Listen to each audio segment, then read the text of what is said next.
Elden Ring has 3 endings, with an extra 3 variants on the vanilla ending leading to a total of 6. At least 6 that we know of at the moment. There are a few theories of even more endings, but so far they're not confirmed. And despite being more straightforward in explanation than its predecessors, Elden Ring still leaves a lot unsaid, and this means the endings may seem a bit vague. So in this video, I'm going to do my best to explain each of the 6 endings, and what they mean lore-wise to the world of the Lands Between. First, I want to note that all of the endings include the final boss fight, a 2-phase gauntlet first against Radagon, Vessel of the Elden Ring, and then against the Elden Beast, an eldritch space worm thing, which is a representative of the Greater Will, and that became the Elden Ring itself. There is plenty of lore to discuss with these two, but they don't differ between the endings, so they won't be as much a focus of this video. I'll suffice to say that Radagon is Marika, and they are a conflicted vessel or housing of the Elden Ring. According to the item description for Marika's hammer, the weapon they used during their fight, with hammer in hand, Marika shattered the Elden Ring, and then Radagon attempted to repair it. They are meant to be the god of the Lands Between, but it seems that Marika developed other plans. The Elden Beast, however, is higher up on the food chain. According to the incantation Elden Stars, long ago the Greater Will sent a golden star bearing a beast into the Lands Between, which would later become the Elden Ring. The Greater Will is a great outer god, one of at least a few which exists outside the Lands Between. It is essentially the greater god of the Elden Ring, the Erd Tree, and the Golden Order. It's also very Lovecraftian. So the Elden Beast is a vassal of the Greater Will, and a living incarnation of the concept of order. It is also essentially the Elden Ring itself, the centerpiece of mainstream civilization, if we can call it that exists in the Lands Between. Once you overcome this utterly annoying boss fight, you are left on the stone platform to make your choice between the endings of Elden Ring. The basic vanilla ending is that of becoming the Elden Lord. There are 4 variants on this ending, with the most straightforward being that of the Age of Fracture. Most NPCs point you towards becoming the Elden Lord. It seems like that's the whole goal of the Return of the Tarnished. It's what the 2 fingers and everyone in the round table hold says is what you need to do. So if you do it, and you play through the game without pursuing any extra quests, you get this ending. You become the Elden Lord and usher in the Age of Fracture. You do this by returning the head of fractured Marika and restoring the Elden Ring, with you as its lord. This is pretty unsurprising for From Software. This Age of Fracture reads like a simple continuation of the problems that led to the start of the game. The cycle is continued with nothing truly resolved. Oftentimes, the most straightforward ending in FromSoft games is not the one that thematically resolves the issues of the game. To some extent in Dark Souls, and really in Dark Souls 3, the basic ending of relinking the flame is simply prolonging the issue, continuing a cycle of stagnation that really should probably be broken. The Age of Fracture is just that. The Lands Between are still broken and beholden to the whims of the Greater Will. The sun is setting on this age, one unquestionably afflicted by stagnation, and one with not a thing resolved. This basic ending doesn't rock the boat, but it doesn't lead to a resolution either. Now we can explore the variant endings, where you still become an Elden Lord, but bring about a different age. First is the Age of Order. This ending is achieved by completing the questline for Goldmask and Brother Corrin. The description for the Mending Rune of Perfect Order states that it is a rune of transcendental ideology, which will attempt to perfect the Golden Order. The current imperfection of the Golden Order, or instability of ideology, can be blamed upon the fickleness of the gods, no better than men. That is the fly in the ointment. It also states that it was discovered, not created, by Goldmask, an important distinction that will come up later with the other variants. So this sounds like a better ending than the Age of Fracture. A flaw in the Golden Order was noticed, and Goldmask, a ceaseless watcher of the Erd Tree, discovered a possible solution. Though Brother Corrin is not so sure. If you speak to him in the ash-filled capital, he is on verge of a mental break. The Master was nothing more than a madman, enchanted by a vain and ruinous delusion. He rejected the perfection of the Golden Order, seeking to supplant our glorious faith with his own. Could there be a more pitiable comedy? Look at it. The culmination of perfection. Burning before our very eyes. He says that Goldmask was actually a madman, and that his final attempt to fix things, his discovery, is tantamount to heresy, a rejection of the Golden Order. Now, even if Khorne isn't the soundest judge, the description of the rune claims the current imperfection is caused by the fickleness of the gods, no better than men. But the new order we create rests on us, the Tarnished, and who's to say we do not share in such fickleness? There's no evidence that we as the player character or any other Tarnished, in terms of virtue, are any better than the gods. The new order may have a golden light, but it still seems to do its best to maintain the status quo of the Elden Ring and the Greater Will. The Age of Order is an improvement on the Age of Fracture, but it seems at best to be a better prolonging of fate, and a continuation of subjugation by an outer god. Next is the Age of the Duskborn, brought about by completing the questline of death associated with Fia. Finishing this questline will award the player with the Mending Rune of the Death Prince, a rune gestated, but not discovered, by Fia. This rune creates an order of Death Restored, a return of death after its confinement during the creation of the original Golden Order. This also, Fia hopes, stays the persecution of those who live in death, no longer to be hunted by the likes of people like Dee.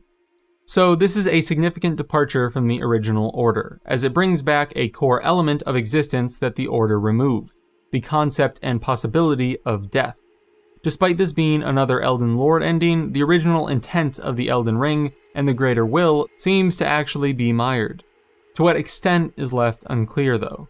As you still become an Elden Lord and conventionally restore the Elden Ring, this might just be a bump in the road for the designs of the Greater Will. Now, the possibility of death does allow for some thematic resolution, because the stagnation of endlessly living now has an answer: death. However, the simple presence of death doesn't seem to metaphysically change the world or the overarching situation of the lands between. So I'm not sure we can say that this ending brings with it much meaningful change. The final variant of becoming an Elden Lord is the Blessing of Despair, brought about by completing the Dung Eater's questline. Finishing this questline will award the player with the Mending Rune of the Fell Curse, a loathsome rune gestated by the Dung Eater, one of a Blessing of Despair. This ending is a fitting one to pair with the Dung Eater, a reviled curse of a man in his own right, and from him we can learn more about this Blessing of Despair. The Seabed Curse, the item which is needed to progress Dung's quest and achieve this ending, states that it is a curse grown on a corpse killed and defiled by the Dung Eater, a tender pox afflicted with omen horns. By doing so, he prevents dead souls returning to the Erd Tree, leaving them forever cursed, one of the most loathsome things found in the lands between. So, this action is a travesty to the normal order. The description of the curse rune says that when it is used on the Elden Ring, that the curse will last eternally, afflicting every generation of the world. But what is this affliction really? We know it prevents souls from returning to the Erd Tree, but if the Order and the Erd Tree are not benevolent entities, then this might not be a bad thing. It could be that, with that in mind, we can understand the name of this ending, how despair can be a blessing. After all, the description of the curse rune also states, if Order is defiled entirely, defilement is defilement no more, and for every curse, a cursed blessing. Perhaps this total defilement of the Order is able to bring out a world where separation from the Erd Tree is a blessing. Maybe such a separation could constitute a proper end to existence, a true death. Also important to note is the connection of the Fell Omen.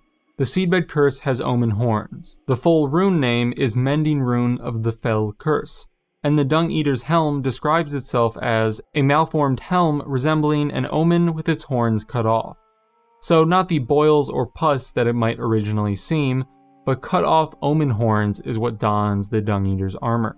The helm also states of the Dung Eater himself that he has the heart of an omen without the body to match. Could there be any crueler existence? What does it matter then if the curse claims it all? So there are inexorable links to the Omen, cursed and reviled beings. And this reads a bit nihilistic. After the suffering the Omen have endured, responding in kind by cursing the world. So is this really a blessing found through despair, or simply a curse by another name? There are also possible connections to the boss Mohg, twin of Morgott and Lord of Blood.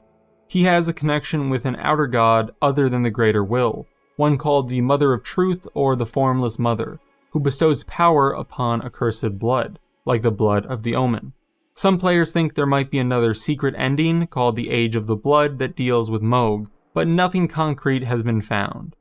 Though a connection between this Blessing of Despair ending and the secrets of the Omen does seem unquestionable. Okay, so that ends the variants of the Elden Lord ending. Next is the second major ending, the Age of Stars. This ending is brought about by completing the Witch Ranni's questline and summoning her to the stone platform.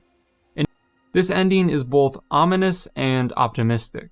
Themes of fear, doubt, and loneliness are usually dark and frightful, but they also symbolize independence and a breakaway from dogmatic ideology, such as the faith of the Golden Order and Erdtree. This dialogue falls in line with the final cutscene. Ranni rejects the machinations of the Greater Will and its representative, the Two Fingers. No order of its gold will be had. Instead, an order of loneliness where people do not have the crutch of faith, but perhaps through this they gain greater control of their own path, choosing how they wish to make their way through the darkness Ranni mentions. The description of Celestial Dew, the item you use to absolve your sins in the Church of Vows, might also hint at this. It states, "Once upon a time, the stars of the night sky guided fate, and this is a recollection of those times." A time when the night stars guided fate could mean there's some outer god associated with night and stars, but it could also mean something like what humans in our own world have done, using stars to navigate seas and lands, saving stories and legends in the constellations. In our new dark under the stars, we can find our own path and make use of the night sky as a tool, not for dogmatic decree, but as a part of our personal journey. So, and this is obviously my interpretation, a lot of this Age of Stars ending bears similarity to what I would call the best or canon ending of Dark Souls 3, where you summon the Firekeeper and let the flame go out. That ending, too, is ominous, but it is also one of hope, of facing the new darkness to grow and progress, and doing so with the Firekeeper by your side. In Elden Ring, we the player take the more secondary role as Ranni's consort, but the motifs and thematic resolution are pretty much the same. This really leads me to favor this ending as the one most in line with the driving themes of the story. It gives the most resolution to the kinds of ideas touched on in the story, and it seems to me to be the best fit for a best or canon ending. Obviously, FromSoft leaves these endings interpretational because they enjoy the aspect of players determining their own story in the game, but even in a meta way, this ending aligns with that kind of vision, because it's the ending most free from control of any outside force. It is the ending symbolic of the player making their own story. And I also want to point out that this interpretation of the ending can find support in the philosophy of Friedrich Nietzsche, which bears influence not only on Berserk, an inspiration for the dark fantasy of FromSoft, and something directly paid homage to in this game of Elden Ring, but it also bears influence directly on some of FromSoft's themes. The ever-striving and overcoming challenge, especially in relation to the self, was extremely central to Nietzsche, and the themes present in this ending mirrors a lot of his work in the books Thus Spoke Zarathustra, Beyond Good and Evil, and The Gay Science. Nietzsche saw the end of faith in our own world, the death of God as he put it, as leaving us stranded, in fear and isolation, just as Ranni says. But while the end of this grand illusion may be disconcerting, it is also freeing. Nietzsche writes, "Finally the horizon seems clear again, even if not bright. Finally our ships may set out again, set out to face any danger. Every daring of the lover of knowledge is allowed again. The sea, our sea, lies open again. Maybe there has never been such an open sea." Finally, we have the third main ending, the Lord of Frenzied Flame. This ending is different because it is achieved by finding and interacting with the three fingers at some point during the game. Not the two fingers, but the three fingers, the ones behind the spells of Frenzy and Frenzied Flame. Once this interaction condition is met, you are locked into the ending, and you activate it by simply interacting with Fractured America at the end of the game. You can actually unlock yourself from this ending, but to achieve it, you have to be locked into it. If you find the three fingers below the capital before you end the game, you become marked with burns and fingerprints, and your eyes take on the glow of the Chaos Flame. So this ending is ostensibly bad. The utter destruction is hard to view as anything else, but it is important to understand what's happening before we pass judgment. If you complete Hayete's questline, she is waiting nearby the three fingers. She can become your maiden and tell you the words of the three fingers. All that there is came from the one great. Then came fractures, and births, and souls. But the greater will made a mistake. Torment, despair, affliction, every sin, every curse, every one born of the mistake.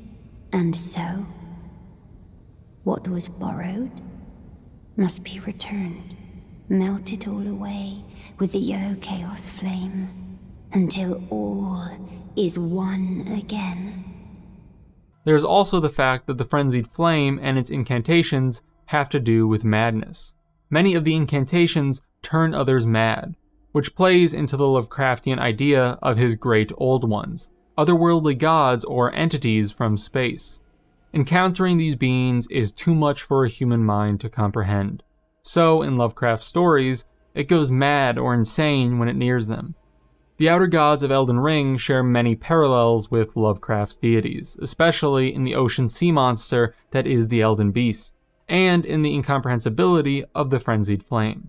While this ending is a departure from the plans of the Greater Will, it is simply an arrival into the plans of another great being, another outer god. The subsuming of everything into the yellow flame also seems too bleak to be a satisfying ending to our tale. It is surely an intriguing and grandiose finale, but it leaves out much of the rich themes present throughout the story.